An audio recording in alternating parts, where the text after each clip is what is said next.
നമസ്തേ, fast ന്യൂസിലേക്ക് സ്വാഗതം. Special അരി വിതരണം തടഞ്ഞ തെരഞ്ഞെടുപ്പ് കമ്മീഷൻ. വിഷുക്കിറ്റ് വിതരണം ഏപ്രിൽ 1 മുതൽ മതിയെന്ന് തെരഞ്ഞെടുപ്പ് കമ്മീഷൻ നിർദ്ദേശിച്ചു. ഈ മാസം തന്നെ വിഷുക്കിറ്റ് വിതരണം ചെയ്യാനായിരുന്നു സർക്കാർ നിർദ്ദേശം. അതേസമയം സ്പെഷ്യൽ അരി വിതരണം തടഞ്ഞതിനെ നിയമപരമായി നേരിടുമെന്ന് ഭക്ഷ്യവകുപ്പ് വ്യക്തമാക്കി.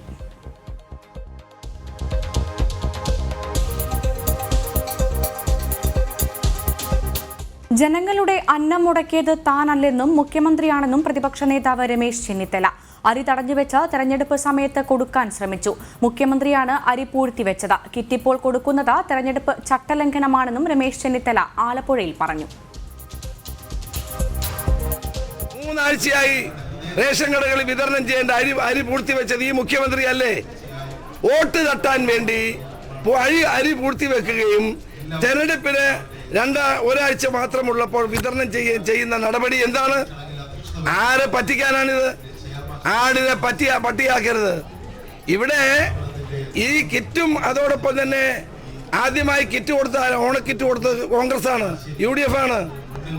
ഇപ്പോഴ് ഗവൺമെന്റിന് ഒരു നേട്ടവും പറയാനില്ലാത്തപ്പോഴിങ്ങനെ പൂഴ്ത്തിവെച്ച അരി സമയത്ത് കൊടുക്കാതെ ഇലക്ഷനെ കണ്ടുകൊണ്ട് കൊടുക്കാനുള്ള നീക്കം, അത് തെരഞ്ഞെടുപ്പ് ചട്ടങ്ങൾ. ഇതേ രീതിയിലാണ് മുന്നോട്ടു പോകുന്നതെങ്കിൽ കോൺഗ്രസിന്റെ അവസ്ഥ കൂടുതൽ ദുർബലമാകുമെന്ന് ആരോഗ്യമന്ത്രി കെ ശൈലജ. ഭക്ഷ്യക്കിറ്റ് വിതരണം തടസ്സപ്പെടുത്തിയതിലൂടെ രമേശ് ചെന്നിത്തല ജനങ്ങളെ ദ്രോഹിക്കുകയാണെന്നും കെ ശൈലജ കോഴിക്കോട് പറഞ്ഞു. ഈ ഗവൺമെന്റ് വിതരണം ചെയ്ത ഭക്ഷ്യധാന്യ കിറ്റ്, ആ കിറ്റ് വിതരണം ചെയ്യാൻ അനുവദിക്കരുതെന്ന് പറഞ്ഞിട്ട് കേസ് കൊടുത്തിരിക്കുകയാണ് രമേശ് ചെന്നിത്തല. ഇദ്ദേഹത്തിന് എന്താ പറ്റിയത്? ഈ നാട്ടിലെ ജനങ്ങൾക്ക് ഭക്ഷ്യധാന്യ കിറ്റ് കൊടുക്കരുതെന്ന് കേട്ടോ. ഓണത്തിനും റംസാനൊക്കെ മുമ്പേ കൊടുക്കുന്നതാണ്. എന്നാൽ അതിപ്പോ കൊടുക്കുമ്പോ ഇപ്പൊ കൊടുക്കാൻ പാടില്ല എന്ന് പറഞ്ഞിട്ട് തടസ്സപ്പെടുത്താൻ പോകുന്നു. എന്താ ഇതിന്റെ പേര്? നിങ്ങൾ ഈ ആങ്ങളെ തത്താലും വേണ്ടില്ല നാട്ടിന്റെ കഴിയും.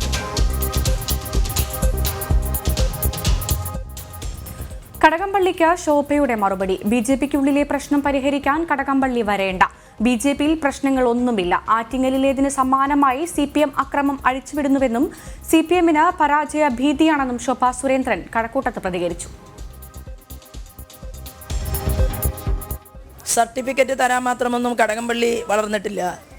BJPക്കകത്ത് യാതൊരു പ്രശ്നവുമില്ല. അപ്പം അത് നോക്കാനുള്ള കഴിവും പ്രാപ്തിയുമൊക്കെ BJPക്കകത്ത് പ്രവർത്തിക്കുന്ന ഞങ്ങൾക്കുണ്ട്. അപ്പോൾ ശ്രീമാൻ കടകംപള്ളി ആദ്യം മനസ്സിലാക്കേണ്ടത്, ഇവിടെ ഇത്തരത്തിൽ സ്ഥാനാർത്ഥിയെ ആക്രമിക്കുക എന്നുള്ള ലക്ഷ്യം തന്നെയായിരുന്നു അവർക്കുണ്ടായിരുന്നത്. ഇതവർ ആറ്റിങ്ങൽ പാർലമെൻറ്റിൽ പരീക്ഷിച്ചതാണ്. ആറ്റിങ്ങൽ പാർലമെൻറ്റിൽ നമ്മുടെ പ്രചരണം നല്ല രീതിയിൽ മുന്നോട്ട് പോകുന്നുവെന്നും പരാജയ ഭീതി ഇടതുപക്ഷത്തിന് മാർക്സിസ്റ്റ് പാർട്ടിക്കുണ്ടായി. 2ാം ഘട്ടം ഇവിടെയും ഞങ്ങൾ വളരെയധികം മുന്നോട്ട് പോകുന്നു, അതുകൊണ്ട് പരാജയം ഉറപ്പായി എന്ന് ബോധ്യം വന്നപ്പോഴാണ് ശ്രീമാൻ കടകംപള്ളിയുടെ നേതൃത്വത്തിൽ ഇത്തരമൊരു സാഹചര്യം ഉണ്ടായത്. അദ്ദേഹം ഇതിന് നേതൃത്വം കൊടുത്തു എന്നതിൻ്റെ ഏറ്റവും വലിയ ഉദാഹരണം, ഞാൻ എൻ്റെ പ്രവർത്തകരോടൊപ്പം അവിടെ പോലീസ് ഡിപ്പാർട്ട്മെൻറ്റുമായി പോലീസ് ഉദ്യോഗസ്ഥരുമായി സംസാരിക്കുമ്പോൾ എന്തുകൊണ്ട് ഈ സ്ഥാനാർത്ഥി അവരുടെ പ്രവർത്തകരെ ഈ കാര്യങ്ങൾ ബോധ്യപ്പെടുത്താൻ വേണ്ടി ആ പ്രദേശത്ത് വന്നില്ല എന്നുള്ളതിൽ നിന്ന് തന്നെ ഇത് BJP തെരഞ്ഞെടുപ്പ് പ്രചാരണത്തിനു നേരെ CPM വ്യാപകാക്രമം നടത്തുന്നെന്ന് പരാജയ ഭീതി മൂലമെന്ന് PK കൃഷ്ണദാസ്. സംഭവത്തിൽ തെരഞ്ഞെടുപ്പ് കമ്മീഷൻ നടപടി സ്വീകരിക്കണമെന്നും കൃഷ്ണദാസ് ആവശ്യപ്പെട്ടു. കേന്ദ്ര ഏജൻസികൾക്കെതിരായ ജുഡീഷ്യൽ അന്വേഷണം അപഹാസ്യമായ തീരുമാനമാണ്. അന്തസ്സുണ്ടെങ്കിൽ തീരുമാനം പുനഃപരിശോധിക്കണം. കാവൽ മന്ത്രിസഭയ്ക്ക് നയപരമായ തീരുമാനമെടുക്കാൻ അധികാരമില്ലെന്നും കൃഷ്ണദാസ് ചൂണ്ടിക്കാട്ടി. ഇരട്ട വോട്ടിനെ സംബന്ധിച്ചുള്ള എല്ലാ വസ്തുതകളും പുറത്തു വന്നു. മുഖ്യമന്ത്രിയുടെ നേരിട്ട് ബന്ധമുള്ള ആഴക്കടൽ അഴിമതി പുറത്തു വന്നു. കേന്ദ്ര ഏജൻസിയുടെ അന്വേഷണത്തിൽ സ്വർണ്ണക്കടത്തിൽ മുഖ്യമന്ത്രിക്കും മന്ത്രിമാർക്കും സ്പീക്കർക്കുള്ള പങ്കും വെളിച്ചത്ത് വന്നിരിക്കുന്നു. ഇതിൽ നിന്നുള്ള വിഭ്രാന്തിയോ വെപ്രാളമോ ആയിരിക്കാം അവർ ഇപ്പോൾ BJP പ്രവർത്തകർക്ക് നേരെ വ്യാപകമായിട്ട് അക്രമം അഴിച്ചുവിടുകയാണ്. കേന്ദ്ര ഏജൻസികൾക്കെതിരായുള്ള ജുഡീഷ്യൽ അന്വേഷണം ഭരണഘടനാ വിരുദ്ധവും നിയമവിരുദ്ധവും ഫെഡറൽ സംവിധാനത്തിൻ്റെ കടയ്ക്കൽ കത്തിവെക്കുന്ന നടപടി കൂടിയാണ്. അതോടൊപ്പം തന്നെ സംസ്ഥാന മന്ത്രിസഭാ തീരുമാനം തികച്ചും അധാർമികവും കൂടിയാണ്. ഇന്ത്യയുടെ രാഷ്ട്രീയ ചരിത്രത്തിൽ ആദ്യമായിട്ടാണ് ഒരു സംസ്ഥാന സർക്കാർ കേന്ദ്ര ഏജൻസികൾക്കെതിരായിട്ട് ജുഡീഷ്യൽ അന്വേഷണം പ്രഖ്യാപിക്കുന്നത്.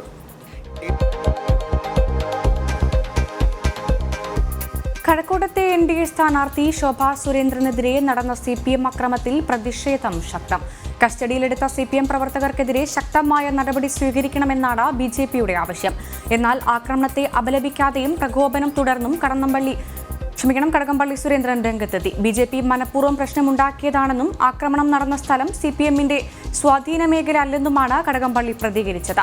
പ്രവർത്തകനെ പോലീസ് കസ്റ്റഡിയിൽ എടുത്തില്ലായിരുന്നെങ്കിൽ BJP പ്രവർത്തകർ മർദ്ദിക്കുമായിരുന്നുവെന്നും കടകംപള്ളി പറഞ്ഞു.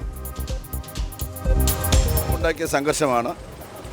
അവരുടെ ഒരു വാഹന ജാഥ, ആ വാഹന ജാഥ എന്ന് പറയുന്ന പര്യടന പരിപാടിയാണ്. നൂറുകണക്കായിട്ടുള്ള പ്രവർത്തകന്മാരുമായിട്ട് വരുന്ന വാഹന ജാഥ അവരുടെ ഒരു പ്രധാനപ്പെട്ട കേന്ദ്രത്തിൽ വെച്ച് പാവം LDFകാർ തടഞ്ഞു എന്നാണ് പറയുന്നത്. അവിടെ LDFിന് കാര്യമായിട്ടുള്ള സ്വാധീനമൊന്നുള്ള ഒരു സ്ഥലമല്ല.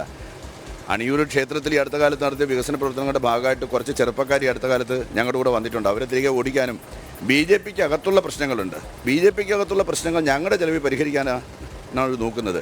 അവർ ബോധപൂർവ്വം സംഘർഷങ്ങളുണ്ടാക്കി BJP പ്രവർത്തകരെ ഒരുമിപ്പിക്കാൻ വേണ്ടി ശ്രമിക്കുകയാണ്. ദയവ് ചെയ്ത് സംഘർഷത്തിൽ നിന്ന് അവർ പിന്മാറണമെന്നാണ് എനിക്ക് പറയാനുള്ളത്. അത് അവിടെ കസ്റ്റഡി എടുത്തില്ലെങ്കിൽ അവരെല്ലാവരും കൂടെ CPM പ്രവർത്തകരെ കൊല്ലുമായിരുന്നു. അതുകൊണ്ടാണ് പോലീസ് അവരെ അവിടെ അറസ്റ്റ് ചെയ്ത് മാറ്റിയത്. അത്രയേ ഉള്ളൂ. അവർ തന്നെ ആ വീഡിയോ പുറത്തിറക്കിയിട്ടുണ്ട്. അവിടെ ആളെ വിളിച്ച് കൂട്ടിയതും 4 മണിക്കൂർ നേരം വാഹന ഗതാഗതം സ്തംഭിപ്പിച്ചതെല്ലാം തന്നെ. ഇവിടെ നിങ്ങൾ മനസ്സിലാക്കേണ്ടത്, ഈ കഴിഞ്ഞ തെരഞ്ഞെടുപ്പുകളിലൊന്നും തന്നെ യാതൊരു സംഘർഷവുമില്ലാതെ വളരെ നന്നായിട്ട് സമാധാനപരമായിട്ട് രാഷ്ട്രീയ പ്രവർത്തനം നടത്തി തെരഞ്ഞെടുപ്പ് നടന്നൊരു സ്ഥലമാണ്. ഒരു പെറ്റി കേസ് പോലും ഉണ്ടായിട്ടില്ല. ഇവർ വന്നിറങ്ങി, എവിടെ നിന്നൊക്കെ കുറച്ച് ഗുണ്ടകളെയും കൊണ്ട് വന്നിട്ടുണ്ട്. അവരെ ഉപയോഗിച്ച് സമാധാനപരമായി ജീവിക്കുന്ന പ്രദേശത്ത് സംഘർഷം ഉണ്ടാക്കാനാണ് ശ്രമിക്കുന്നത്. ആളുകളെ ഭിന്നിപ്പിച്ച് തമ്മിലടിപ്പിച്ച് അതിൽ നിന്ന് മുതലെടുക്കാൻ പറ്റുമെന്നാണ് നോക്കുന്നത്. അവർ ഏപ്രിൽ മാസം 6-ാം തീയതി കഴിയുമ്പോൾ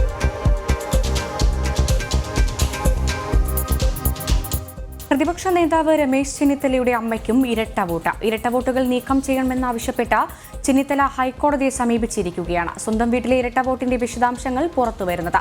അതേസമയം വോട്ട് നീക്കം ചെയ്യാനായി അപേക്ഷ നൽകിയിരുന്നെന്നും അധികൃതരുടെ വീഴ്ചയാണ് പിഴവിന് പിന്നിലെന്നും ചെന്നിത്തല പറഞ്ഞു.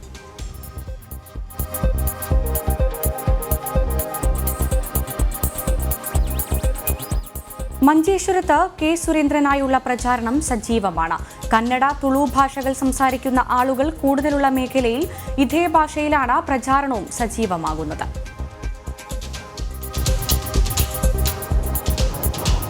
ഉപസ്ഥിതരായ ബന്ധുക്കളെ, കാര്യകർത്ത സഹോദര സഹോദരരെ എല്ലാവർക്കും ನನ್ನ നമസ്കാരം.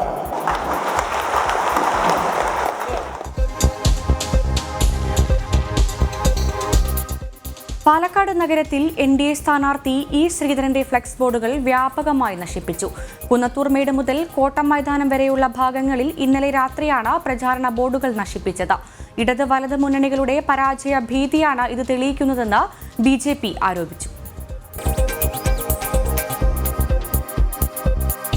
മുഖ്യമന്ത്രിയുടെ മണ്ഡലമായ ധർമ്മടത്ത് ആവേശമായി BJP അധ്യക്ഷൻ JP നദ്ദയുടെ റോഡ് ഷോ. ധർമ്മടത്തെ NDA സ്ഥാനാർത്ഥിയായ CK പത്മനാഭന്റെ പ്രചാരണ പരിപാടിയുടെ ഭാഗമായാണ് റോഡ് ഷോ സംഘടിപ്പിച്ചത്. ഇടത് വലത് മുന്നണികൾ കസേര കളിക്കുകയാണെന്ന് നദ്ദ കുറ്റപ്പെടുത്തി. ബംഗാളിൽ CPMഉം കോൺഗ്രസും ഒന്നാണ്. നരേന്ദ്രമോദി സർക്കാർ കേരളത്തിന് പ്രത്യേക പരിഗണനയാണ് നൽകിയത്. ശബരിമലയിൽ ഉറച്ച നിലപാടെടുത്തത് BJP മാത്രമെന്നും അദ്ദേഹം പറഞ്ഞു.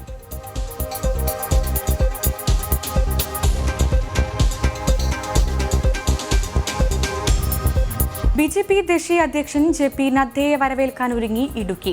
തൊടുപുഴ NDA സ്ഥാനാർത്ഥി P ശ്യാംരാജിന്റെ തെരഞ്ഞെടുപ്പ് പ്രചാരണത്തിന്റെ ഭാഗമായാണ് ദേശീയ അധ്യക്ഷന്റെ വരവ്. തൊടുപുഴയിൽ നടക്കുന്ന റോഡ് ഷോയിൽ 10,000-ലധികം പ്രവർത്തകർ പങ്കെടുക്കുമെന്ന് BJP ജില്ലാ നേതൃത്വം അറിയിച്ചു. സ്ഥാനാർത്ഥികളുടെ തെരഞ്ഞെടുപ്പ് പ്രചരണ പരിപാടിയുടെ ഭാഗമായി ഭാരതീയ ജനതാ പാർട്ടിയുടെ ദേശീയ അധ്യക്ഷൻ JP നഡ്ഡാജി തൊടുപുഴയിലെത്തുകയാണ്. വൈകുന്നേരം 3 മണിക്ക് ഹെലികോപ്റ്ററിൽ തൊടുപുഴ ന്യൂമാൻ കോളേജ് ഗ്രൗണ്ടിൽ ഇറങ്ങുന്ന അദ്ദേഹം തൊടുപുഴ മുനിസിപ്പൽ പഴയ പ്രൈവറ്റ് സ്റ്റാൻഡിൽ പൊതുയോഗത്തിൽ അഭിസംബോധന ചെയ്യും. ഇടുക്കി ജില്ലയിലെ 5 സ്ഥാനാർത്ഥികളും ദേശീയ ജനാധിപത്യ സഖ്യത്തിൻ്റെ 5 സ്ഥാനാർത്ഥികളും ഈ പൊതുയോഗത്തിൽ പങ്കെടുക്കും. ഏതാണ്ട് 10,000-ലധികം ആളുകളെ പങ്കെടുപ്പിച്ചുകൊണ്ടുള്ള വലിയ പരിപാടിയാണ് ഭാരതീയ ജനതാ.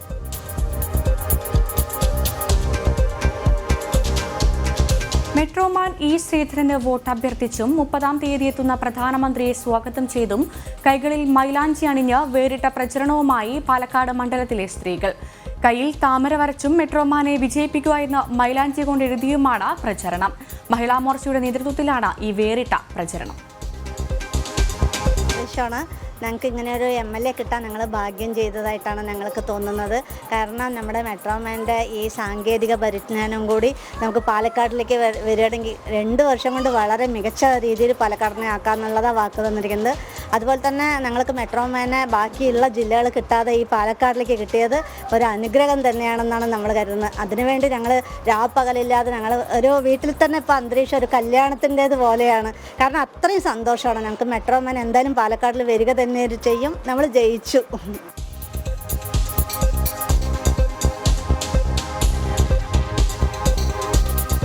സ്വർണ്ണക്കടത്ത് കേസിൽ വിചാരണ അട്ടിമറിക്കാൻ ആസൂത്രിത നീക്കങ്ങളെന്ന് ED. സംസ്ഥാന ഭരണ സംവിധാനം ഉപയോഗിച്ചുള്ള നീക്കങ്ങൾക്ക് പിന്നിൽ ജാമ്യത്തിലുള്ള M. ശിവശങ്കറാണ്. ഇക്കാര്യങ്ങൾ ഉൾപ്പെടുത്തിയ റിപ്പോർട്ട് വിചാരണ കോടതിയിൽ സമർപ്പിക്കാനൊരുങ്ങി എൻഫോഴ്സ്മെന്റ് ഡയറക്ടറേറ്റ്. കേസിലെ മുഖ്യപ്രതി സന്ദീപ് നായർ EDക്കെതിരെ കോടതിയിൽ നൽകിയ പരാതിക്കുള്ള മറുപടി റിപ്പോർട്ടിലാണ് ഇക്കാര്യങ്ങൾ ഉൾപ്പെടുത്തുന്നത്.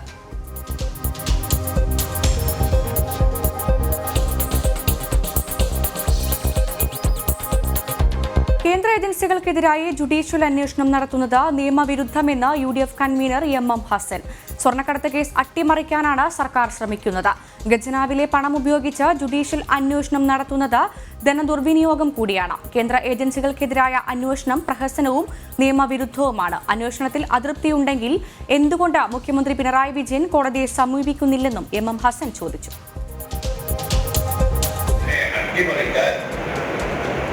രാഷ്ട്രീയ പ്രേരിതമായി നടത്തുന്ന അന്വേഷണമാണ് എന്ന് ആരോപിച്ചുകൊണ്ട് ആ അന്വേഷണങ്ങൾ അന്വേഷിക്കാൻ ഒരു ജുഡീഷ്യൽ എൻക്വയറി ഇന്നലെ മന്ത്രിസഭ തീരുമാനിച്ചിരിക്കുകയാണ്. 1952 കമ്മീഷൻ ഓഫ് എൻക്വയറീസ് ആക്ട് അനുസരിച്ച് പൊതു പ്രാധാന്യമുള്ള വിഷയങ്ങളെ കുറിച്ച്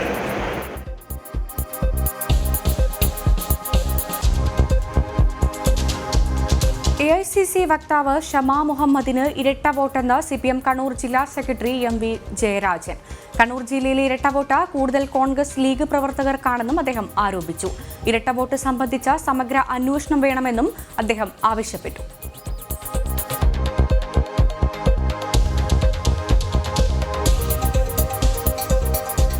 വട്ടിയൂർക്കാവിനെ ഇളക്കി മറിച്ച് NDA സ്ഥാനാർത്ഥി VV രാജേഷിന്റെ വാഹന പര്യടനം.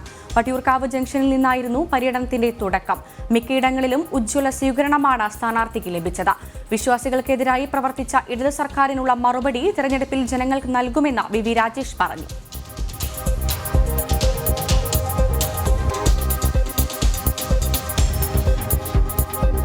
എറണാകുളം കാക്കനാട്ടെ പൊതുശ്മശാനത്തിന്റെ ശോചനീയാവസ്ഥയ്ക്ക് നേരെ മുഖം തിരിച്ച് അധികൃതർ.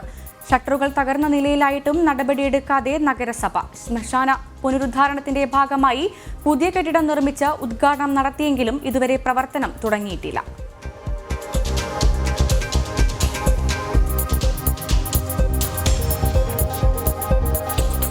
കൊല്ലം കൊട്ടാരക്കരയിൽ ഇത്തവണ BJP സ്ഥാനാർത്ഥിയായി മത്സരിക്കുന്നത് വയക്കൽ സോമനാണ്. മണ്ഡലത്തിലെ ജനങ്ങൾ ഒരു വലിയ മാറ്റം ആഗ്രഹിക്കുന്നതായി വയക്കൽ സോമൻ ജനം TVയോട് പറഞ്ഞു.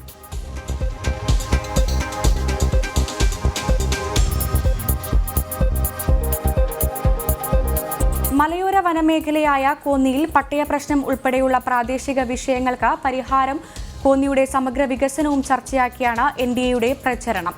കോന്നി മണ്ഡലത്തിലെ മലയോര മേഖലയായ ചിറ്റാർ സീതയോട് പാമ്പിനി മേഖലയിൽ വലിയ സ്വീകരണമാണ് ഈ വിഷയങ്ങൾ ഉന്നയിച്ചുള്ള പ്രചരണത്തിന് സ്ഥാനാർത്ഥി K. സുരേന്ദ്രനും ലഭിക്കുന്നത്.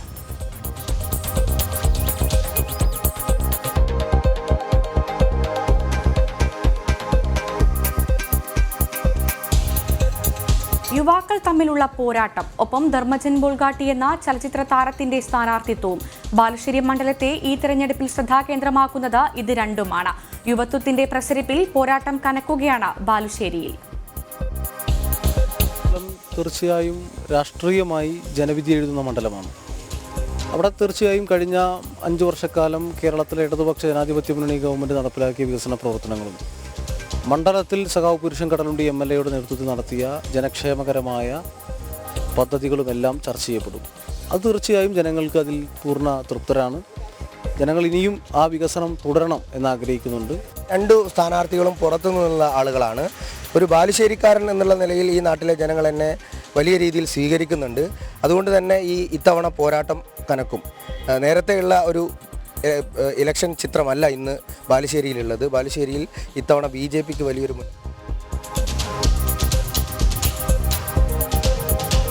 ഇടതു വലത് മുന്നണികളെ മാറി മാറി വിജയിപ്പിച്ച തിരുവമ്പാടി മണ്ഡലത്തിൽ ഇത്തവണ അട്ടിമറി വിജയമാണ് NDA പ്രതീക്ഷിക്കുന്നത്.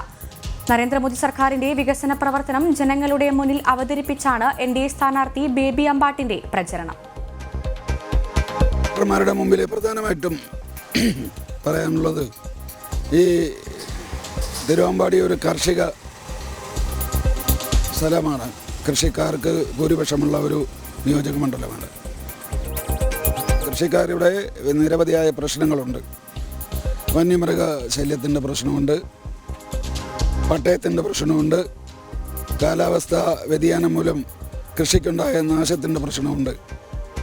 ഇതൊന്നും പരിഹരിക്കാൻ ഇവിടെ ഉണ്ടായിരുന്ന MLAക്കോ അല്ലെങ്കിൽ അവരുടെ പാർട്ടിക്കോ ഭരണസംവിധാനത്തിനോ സാധിച്ചിട്ടില്ല.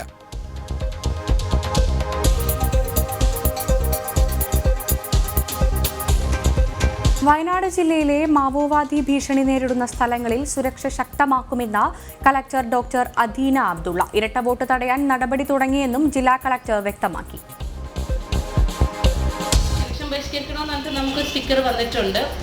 പിന്നെ ലെഫ്റ്റ് വിങ് എക്സ്ട്രീമിസത്തിന്റെ ഭാഗമായിട്ടാണ് വന്നതെന്നാണ് നമ്മൾ അനുമാനിക്കുന്നത്. അപ്പം നമ്മൾ അവിടെയുള്ള ബൂത്തുകളിലുള്ള സെക്യൂരിറ്റി അറേഞ്ച്മെന്റ്സ് കൂടുതൽ സ്ട്രെങ്തൻ ചെയ്തിട്ടുണ്ട്. എല്ലാ ബൂത്തിലും സെപ്പറേറ്റ് ജനറേറ്റേഴ്സും ലൈറ്റുകളും ഒക്കെ കൂടുതൽ വെച്ച് കൂടുതൽ ഫോഴ്സിനെ വെച്ചുകൊണ്ടായിരിക്കും ഇത്തരം വൾണറബിൾ ആയിട്ടുള്ള സ്ഥലങ്ങളിലേക്കുള്ള തെരഞ്ഞെടുപ്പ് പ്രക്രിയകൾ നമ്മൾ കംപ്ലീറ്റ് ചെയ്യുന്നത്.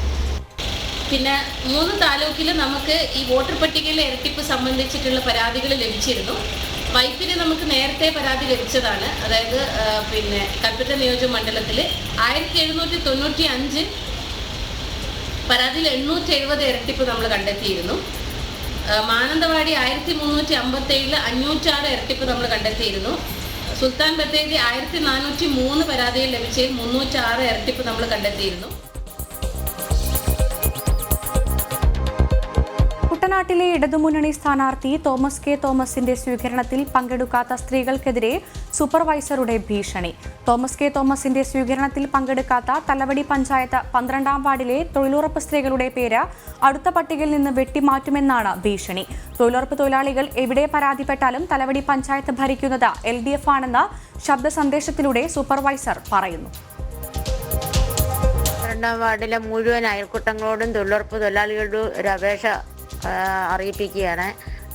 ചൂട്ടുമാലി സ്കൂളിൻ്റെ അവിടെ തോമസ് കെ തോമസ് സ്ഥാനാർത്ഥി ഇവിടെ പങ്കെടുക്കുന്നുണ്ട്. എല്ലാ തൊഴിലുറപ്പ് തൊഴിലാളികളും യൂണിവേഴ്സിറ്റിയിലുള്ളവരും ഇവരും ഇവിടെ ഉള്ളവരെല്ലാവരും 12:30 ആകുമ്പം ഇവിടെ എത്തണം.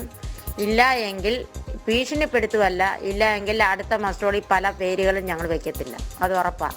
കാര്യം എല്ലാ വാർഡുകളിലും തൊഴിലുറപ്പ് ആർക്കെങ്കിലും വോട്ട് ചെയ്തോ അതിന് പ്രശ്നമില്ല. പക്ഷെ ഒരു സ്ഥാനാർത്ഥി വരുമ്പോൾ രാഷ്ട്രീയം നോക്കാതെ എല്ലാ തൊഴിലുറപ്പ് തൊഴിലാളികളും പങ്കെടുക്കുന്നുണ്ട്. ഈ വാർഡിൽ മാത്രം എന്തുകൊണ്ട് പങ്കെടുക്കുന്നില്ല? ഇതിൽ ഗ്രൂപ്പിലിടുന്നത് ഗ്രൂപ്പിലെ അംഗങ്ങൾ അവരെ തൊഴിലാളികളെ അറിയിച്ച് എത്രയും വേഗം ഇവിടെ 12:30 ആകുമ്പോൾ വരണം. യാതൊരു ഉപേക്ഷയും വിചാരിക്കരുത്. അടുത്ത വർക്കിന് ശാന്തയായാലും ഞാനായാലും പേര് വെക്കത്തില്ല, നിർബന്ധമാണ്. അത് നിങ്ങൾ എവിടെ ചെന്ന് പരാതി പറഞ്ഞാലും നിങ്ങളോട് ഞാൻ അപേക്ഷിക്കും. ഇവിടെ പഞ്ചായത്ത് ഭരിക്കുന്ന ഇപ്പോൾ ഇടതുപക്ഷമാണ്. അതുകൊണ്ട് നിങ്ങളെ പ്രത്യേകം ഞാൻ പറയുക.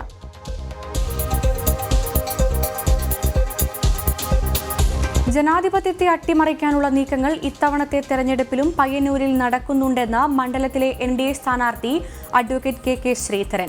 കള്ളവോട്ടിലൂടെ അധികാരം പിടിച്ചെടുക്കാൻ ശ്രമിക്കുന്നുണ്ടെന്നും അതിനെ ചെറുക്കാൻ ജനാധിപത്യ സംവിധാനങ്ങൾ ശക്തിപ്പെടുത്തേണ്ടതുണ്ടെന്നും KK ശ്രീധരൻ ജനം TVയോട് പറഞ്ഞു. നമ്മുടെ കേന്ദ്രം ഭരിക്കുന്ന ശ്രീമാൻ മോഡിജിയുടെ ഭരണ പ്രാഗൽഭ്യവും സത്യസന്ധതയും അത് ഈ തെരഞ്ഞെടുപ്പിൽ ഈ നിയോജകമണ്ഡലത്തിലും പ്രതിഫലിക്കും. ഇവിടെ എനിക്ക് കിട്ടുന്ന ഓരോ വോട്ടും മോഡിജിയുടെ കരങ്ങൾക്ക് ശക്തിപ്പെടുത്താനുള്ളതായിരിക്കും. അത് സത്യസന്ധമായ നീതിയുക്തമായിട്ടുള്ള തെരഞ്ഞെടുപ്പാണ് നടക്കുന്നതെങ്കിൽ തീർച്ചയായും തന്നെ ഇവിടെ വലിയ വ്യത്യാസങ്ങൾ ഈ തെരഞ്ഞെടുപ്പിലുണ്ടാവും. സർക്കാരിനെതിരെ ഉയർന്ന ആരോപണങ്ങളൊന്നും ഈ തെരഞ്ഞെടുപ്പിൽ യാതൊരു ചലനവും ഉണ്ടാക്കില്ലെന്ന് പയ്യന്നൂർ മണ്ഡലം LDF സ്ഥാനാർത്ഥി TI മധുസൂദനൻ. കേരളത്തിൽ ഒരു പുതിയ ചരിത്രം വരുമെന്നും ഭരണ തുടർച്ചയുണ്ടാകുമെന്നും മധുസൂദനൻ ജനം ടിവിയോട് പറഞ്ഞു. നേരിട്ട് ജനങ്ങളെ കാണുകയാണ് ഇതുവരെ ചെയ്തത്. ഇപ്പോൾ കഴിഞ്ഞ 6 ദിവസമായി ഈ മണ്ഡലത്തിലെ വിവിധ കേന്ദ്രങ്ങളിൽ സ്വീകരണ പരിപാടികളിൽ പങ്കെടുത്ത് വരികയാണ്. ആ സ്വീകരണ പരിപാടികളിലും ജനങ്ങളെ നേരിട്ട് കണ്ടപ്പോഴും സമൂഹത്തിലെ വ്യത്യസ്ത തുറകളിൽ വ്യത്യസ്ത രാഷ്ട്രീയമുള്ളവരെല്ലാം കണ്ടപ്പോഴും ഇതുവരെ ഇല്ലാത്ത വളരെ വലിയ സ്വീകാര്യതയാണ് ഇടതുപക്ഷത്തിന് കിട്ടുന്നത്. കാരണം പയ്യന്നൂർ അടിസ്ഥാനപരമായി ഇടതുപക്ഷത്തിൻ്റെ ഒരു സുരക്ഷിത മണ്ഡലമാണ്. അതിലുപരിയായി എല്ലാ വിഭാഗം ജനങ്ങളുടെയും സ്നേഹവും അവരുടെ ഒരു വിശ്വാസ്യതയും ഈ ഒരു ഗവൺമെൻറ്റിനോടുള്ള താല്പര്യവും ഈ തെരഞ്ഞെടുപ്പിൽ വളരെ നന്നായിട്ട് പ്രതിഫലിക്കും എന്നുള്ളത് തന്നെയാണ്.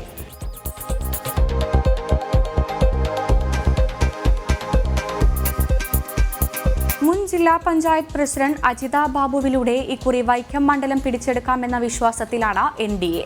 കാലങ്ങളായി മുടങ്ങിക്കിടക്കുന്ന വികസന പദ്ധതികൾ മുന്നോട്ട് വെച്ചാണ് NDAയുടെ പ്രചാരണം. ഓരോ ദിവസം കഴിയും തോറും തികഞ്ഞ വിജയപ്രതീക്ഷയിലാണെന്നും അജിത ബാബു പറഞ്ഞു. പ്രതീക്ഷകളെന്ന് പറഞ്ഞാൽ വളരെ വലുതാണ്. കാരണം കഴിഞ്ഞ 45 വർഷമായിട്ട് ഈ വൈക്കം നിയോജക മണ്ഡലത്തിൽ യാതൊരുവിധ വികസന പ്രവർത്തനങ്ങളും നടന്നിട്ടില്ല എന്നുള്ളത് ഒരു വസ്തുതയാണ്. കാരണം അതിൻ്റെ ഏറ്റവും ഉദാഹരണമായിട്ട് ഒരു കാര്യം ആദ്യമേ തന്നെ പറയാം. 1925 മഹാത്മാഗാന്ധി ഇവിടെ വന്ന ഒരു പ്രദേശമാണ് വൈക്കം നിയോജക മണ്ഡലം. അപ്പോൾ അദ്ദേഹം അന്ന് വന്നതിന് ശേഷം ഇന്നിപ്പോൾ ഇടതു വലതു മുന്നണികൾ മാറി മാറി ഭരിച്ച കുറ്റ്യാടി മണ്ഡലത്തിൽ വികസന മുരടിപ്പ് മാത്രമാണ് ബാക്കിയെന്ന കോഴിക്കോട് കുറ്റ്യാടി മണ്ഡലത്തിലെ NDA സ്ഥാനാർത്ഥി PP മുരളി. വികസന മുരടിപ്പിനെതിരെയുള്ള വിധിയെഴുത്തായിരിക്കും മണ്ഡലത്തിൽ ഉണ്ടാവുകയെന്നും സ്ഥാനാർത്ഥി ജനം ടിവിയോട് പറഞ്ഞു.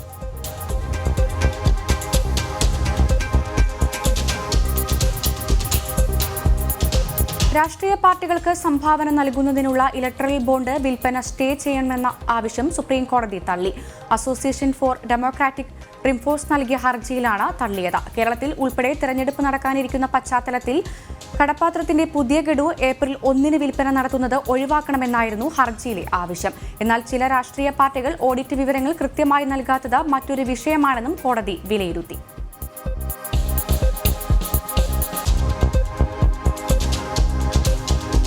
മലപ്പുറം അങ്ങാടിപ്പുറം തിരുമാന്താംകുന്ന് ക്ഷേത്രത്തിൽ ആന ഇടഞ്ഞു. പൂരാഘോഷത്തിന് കൊണ്ടുവന്ന ഗുരുവായൂർ ദാമോദർദാസ് എന്ന ആനയാണ് ഇന്ന് രാവിലെ ഇടഞ്ഞത്. രാവിലെ കുളിപ്പിക്കുന്നതിനിടെയാണ് സംഭവം. ആന ഇടഞ്ഞതോടെ പൂരപ്പുറപ്പാട് തടസ്സപ്പെട്ടു.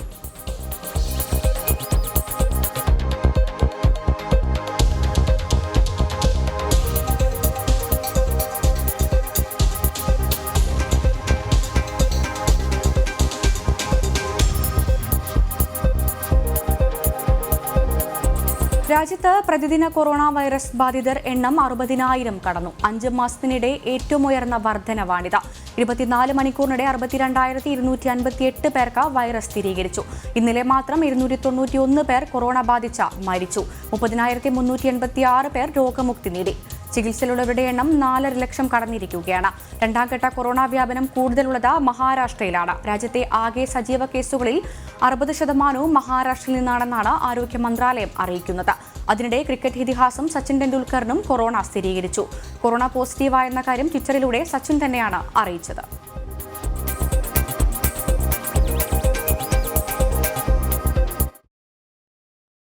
കൊറോണ വ്യാപനം കണക്കിലെടുത്ത് ഡ്രൈവിംഗ് ലൈസൻസിന്റെയും വാഹനരേഖകളുടെയും കാലാവധി വീണ്ടും നീട്ടി. ഇതോടെ ഫാസ്റ്റ് ന്യൂസ് പൂർണ്ണമാകുന്നു. നമസ്തേ.